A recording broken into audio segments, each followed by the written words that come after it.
Non-verbal communication, as the name is saying, it is done through the body languages, through the gestures, postures, facial expressions. Okay, means whatever we are trying to communicate, or whatever message we are trying to give, we can easily give by the help of our body postures, body language, gestures, or our facial expressions. It means if I'm in the anger or angry mood, so I can show my angerness by showing my facial expressions. If I am in the happy mood, then I can show my happiness in the with the help of my facial expressions. Okay, so facial expressions, body postures, body gestures means the way I am carrying myself, the way I am sitting, the way I am reacting. Okay, the way I am touching my body parts. Okay, like if I am shaking or shivering my hand, it means I am in the I am getting hopeless. Okay, or I'm clicking the pens, or once, twice, thrice while communicating with the people. It means it shows that I am nervous. Okay, and some people are shaking the legs continuously when they are talking. So there are number of body language, there are number of gestures the people are showing whenever they are communicating with the people, and at different times the meaning of this communication differs. Okay, or we can say non-verbal communication is also important part in aiding the verbal communication, such as visual signs or body language. Means the people are using verbal communication with the help of non-verbal signs, or with the help of body language, visual signs, graphics, etc. Right? Now, these are some examples of non-verbal communication, like facial expressions, sadness, anger, disgust. Disguise means कि we do not know what we are talking about. Okay, when we are not having the clear understanding about the message, about the content, about the information, what we are going to give the message to the people. So in this we can say we are disguised. We do not know anything. Okay, then fear, when we are in a fear, so fearness can also be shown by our facial expression. When we are in surprise, okay, when we are in contemporary mood, or when we are in happiness mood, so in all these emotional standards we can show with the help of our facial expressions. Now gestures, as I have told you that people are having different habits while they are communicating with the people. Means some are touching the rings they have in their fingers. Some people are clicking the pens, some people are shaking the hands or legs. Okay, and some people are chewing their lips while talking with the people. So there are some gestures the people are showing whenever they are communicating with the people, and they are having the different meanings of that communication. Okay, then postures and your movement means if you are sitting arm crossed posture, it means you are very reserved, or you are not open to the people. Okay, and you will not express your things easily to the people. Okay, if you are sitting in the leg crossed posture, it shows that you are in the defensive mood. Okay, or if shows if for example you are sitting straight like this, so it means you are confident enough and you are ready to take any kind of challenge. So all these things, due to posture, due to body movement, we can easily communicate the things. Okay, and in whenever the people are going for the interviews, so these kind of facial expressions, gestures, postures matter a lot in selection or rejection of the candidate. Then paralinguistic means the paralanguages are represented by your tone of voice. What kind of tone you are having whenever you are dealing with the people, whenever you are talking with the people. Okay, or how is your pitch, your loudness, your inflection. So all these things are playing a very important role in non-verbal communication. If your pitch is very high, it means maybe you are in the aggression, or maybe you are in very exciting mode. Okay, if your tone is very low, your pitch is very low, it means it means that you may be in the grief, you may be in the sorrow. Okay, so such kind of languages, such kind of standards we can use in the non-verbal communication. Eye gazing Gazing means that someone is in the deep thinking. Whenever you are thinking very deep, or whenever you are thinking something, then it is known as eye gazing. Okay, so this is also a type of non-verbal communication. Okay, or we can say if you are making the eye contact, okay, then it means then you are ready to share your feelings to the people. You are ready to establish a connection with that specific person. Okay, you are ready to open yourself in the eyes of others or with the people. Then appearance is also a kind of non-verbal communication. Through appearance we can easily show what we are trying to say or what kind of personality we are having.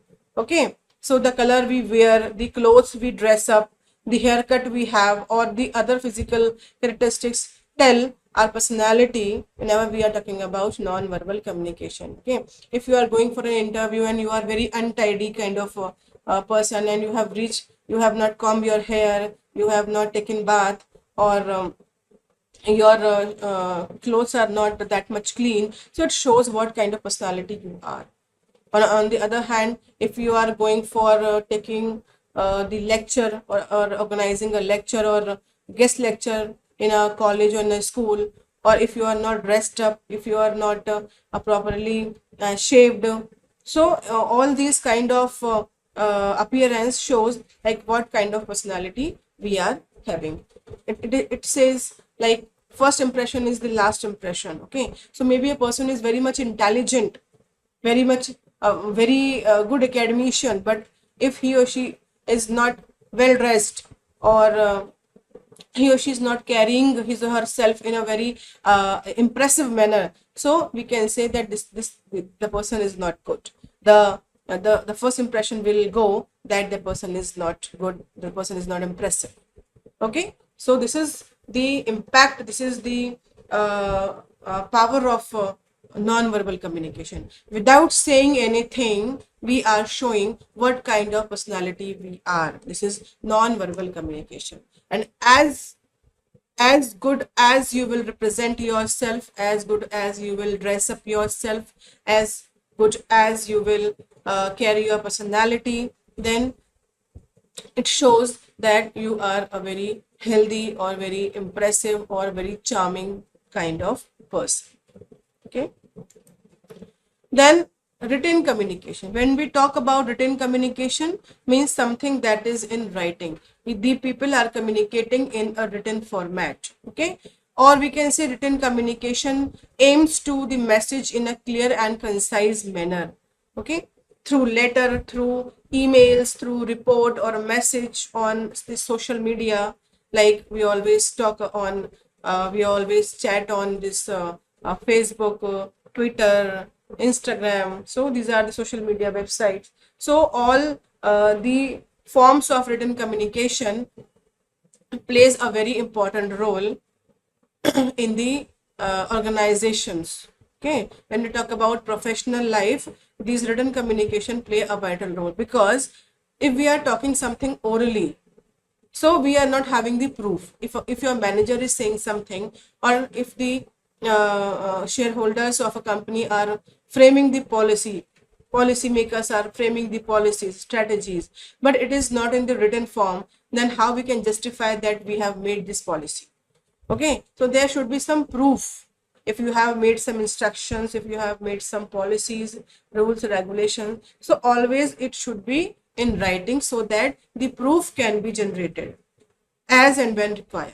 Okay, or we can say how effective the written communication is depends upon the style of writing, grammar, vocabulary, or the clarity of the message. Means whatever written communication we are doing with the people in the organization, that it depends upon the style of writing, what kind of language we are using.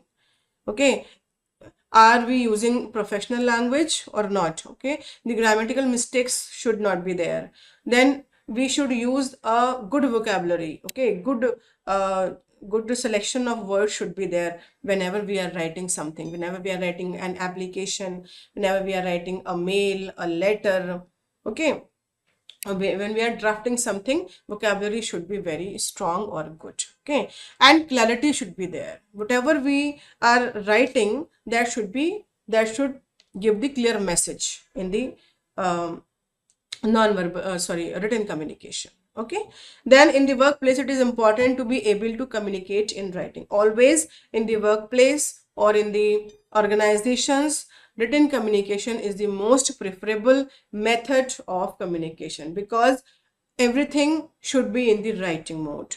Whenever you are giving the instruction, always it should be in writing. Whenever you are framing the policies, strategies, whenever you are planning something, always it should be in writing, duly signed by the members, duly signed by all the authority people working in the organization. Now listening is also a part of an effective communication. Okay, means unless and until we will not be a good listener, we will not be able to be a good manager or good doer. Okay, so before doing anything, before taking any action, we should listen to the people, we should listen to the facts and figures regarding any situation. Then only we can take the good decision or effective decisions. Okay, so we can say active listening is the one of the most important part of the communication. As we actively listen, we can truly engage with the person talking to us. When you have always seen that whenever a good speaker is there, so he or she is having the capability to attract the people, so that the people can listen you. Okay, a good leader is always a good speaker. So unless and until you will not be a good speaker, the people will not be going to listen you. And when the people will not be going to listen you, they will not be going to obey any instruction, any rule and regulation made by you. Okay, so always a manager should be a good speaker, or for a good speaker, he or she should be a good listener.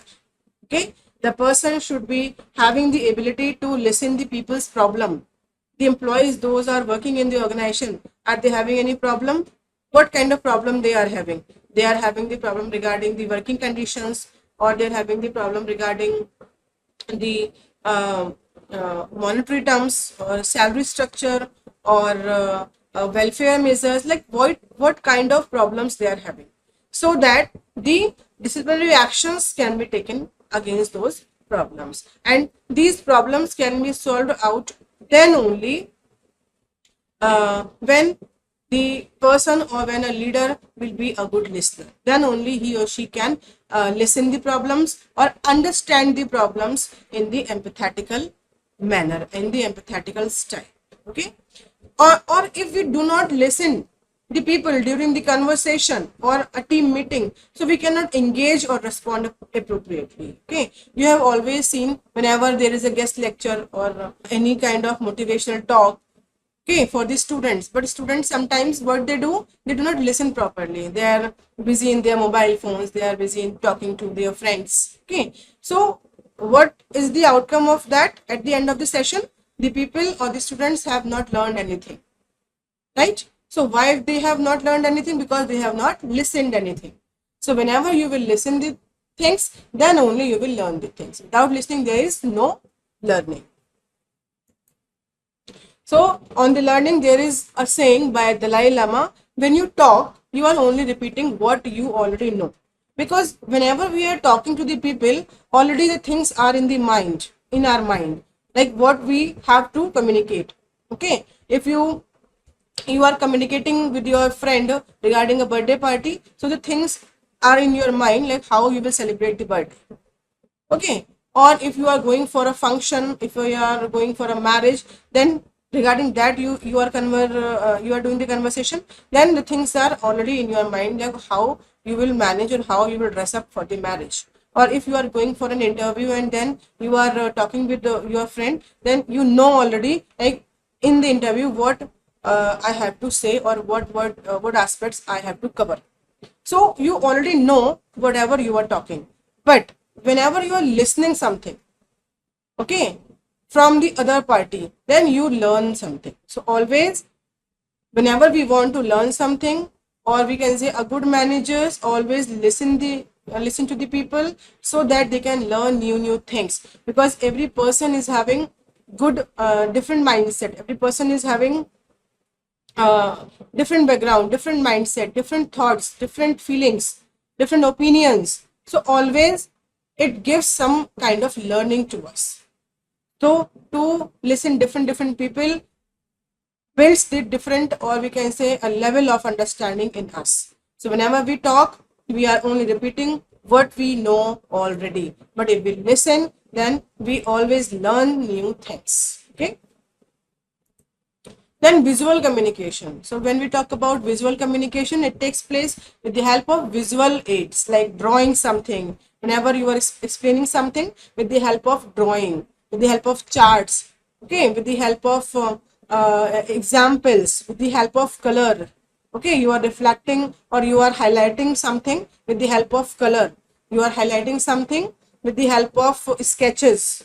Okay, then with the help of sign or symbols, you are explaining something, or you are communicating with the people, or with the help of other electronic media. So these visual communication make the conversation, make the communication, or make any kind of lecture you are giving. So these kind of visual aids make the specific lecture, the specific communication very effective or very easy to understand. Okay, like for example, you have seen nowadays the concept of smart classes have been arised, है ना? And in the schools, the kids are from the very younger age. Okay, they are learning, or they are getting the concepts with the help of visual aids, so that the things can be easily understood by them. Okay, if a teacher is telling the student like there is a loin, but when they can see the picture of a loin, it can be easily understood, like how we can see the loin. Okay, or how the loin is seen, how the loin is seen. Okay, then this is the impact, or this is the power of visual communication. Now there are many functions of communication. First function is inform. So communication plays a very important role to inform something. Whenever in the organization, whenever managers want to inform something, or inform about any rule, inform about any strategy, policy, so always we can say that the communication should be very strong.